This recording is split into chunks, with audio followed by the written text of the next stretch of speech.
पाकिस्तान बर्बाद होने के अंतिम पायदान पर खड़ा है। उसके रहनुमा या यूं कहें कि उसके आका भी उसकी बदहाल हालत को ठीक नहीं कर पा रहे हैं। हर जगह कटोरा लेकर भीख मांगने के बावजूद पाकिस्तान की हालत में सुधार नहीं आ रहा। अब स्थिति ऐसी आ गई है कि उसे फिर से अपने वालिद भारत की याद काफी जोर से आ रही है, लेकिन अब भारत इतनी आसानी से मानने वाला कहां है। नमस्कार, आप देख रहे हैं TFI, जो है देश का सबसे विश्वसनीय अल्टरनेट न्यूज मीडिया पोर्टल, और मैं अवनीश तिवारी आपको बताऊंगा कि कैसे अब पाकिस्तान के पास अपनी स्थिति सुधारने के केवल दो विकल्प हैं, और उनमें से दूसरा है बलूचिस्तान की स्वतंत्रता।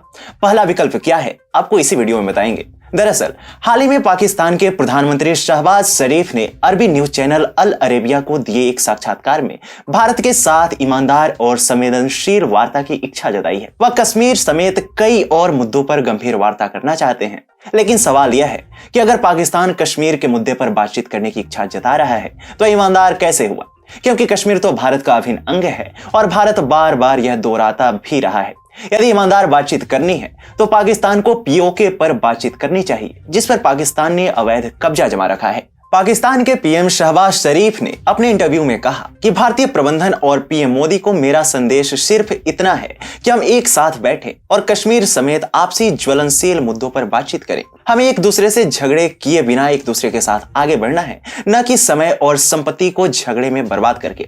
इसके आगे पाकिस्तानी PM शरीफ ने कहा, हम भारत के साथ 3 युद्ध लड़ चुके हैं और यह हर बार और कंगाली, गरीबी और लोगों के लिए बेरोजगारी लाया है।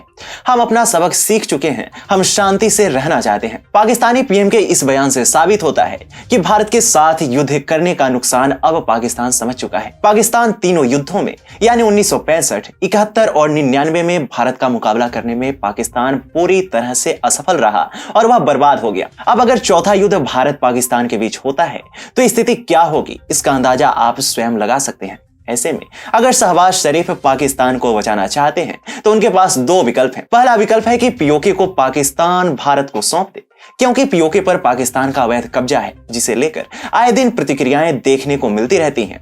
भारत की ओर से लगातार POK को लेकर मजबूत दावे किए जाते रहे हैं और भारत उसे शुरू से अपना बताते आया है।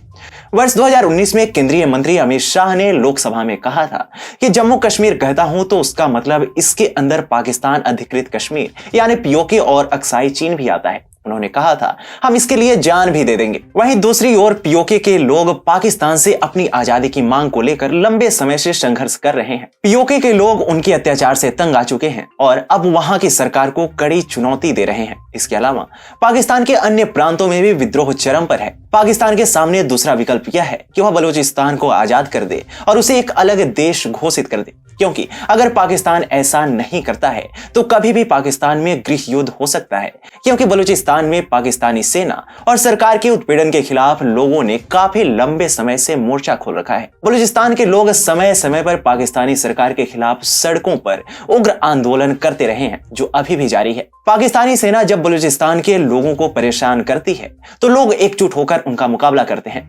बलूच लोगों का विरोध और बलूचिस्तान को स्वतंत्र कराने की आग तीव्र गति से फैलती जा रही है। ऐसे में अगर पाकिस्तान यह 2 काम कर लेता है तो संभावना है कि पाकिस्तान की बेकार हो चुकी स्थिति में कुछ सुधार आ जाए। यह 2 काम करने से यह हो सकता है कि जिस पाकिस्तान में लोग रोटियों के लिए मर रहे हैं, उन लोगों को रोटी मिलने लगे। अगर पाकिस्तान भारत से वाकई में ईमानदार बातचीत करना चाहता है तो पहले उसे इन मुद्दों पर क्लियर रहना होगा और POK को भारत को सौंपना होगा।